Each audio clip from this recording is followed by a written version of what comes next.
Hi, I'm Matthew Malcolm with California Dairy Magazine, reporting to you from the World Ag Expo in Tulare.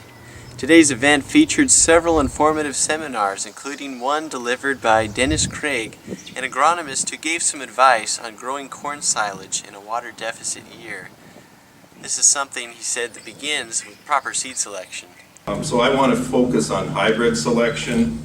Typically in the West or in California, we grow 110-day relative maturity corn silage crops. Right from the get-go, you need to be doing things right. You can't make any mistakes when you're short on water. So you need to do your ground preparation right.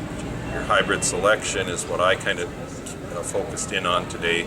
But your weed control, your plant nutrition, your fertility practices, it all ties in, because if you have a lot of weeds growing out in your field, they're taking up the water and the nutrients as well as the corn plant.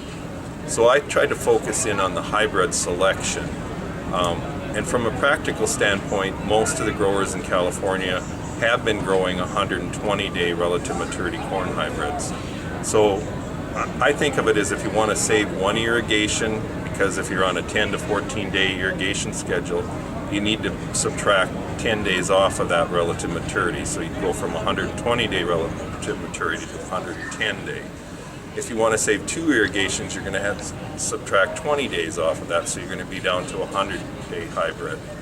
So I gave examples of how I did some research this past growing season, growing short relative maturity hybrids at anywhere from an 81-day up to 101-day. Yes, you do give up some tonnage, but you maintain the quality. And that's key for the dairymen.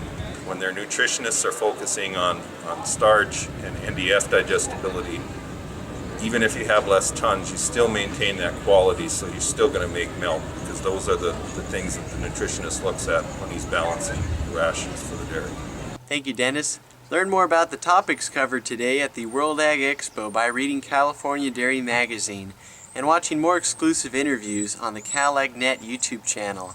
I'm Matthew Malcolm, CaliforniaAgNet.com.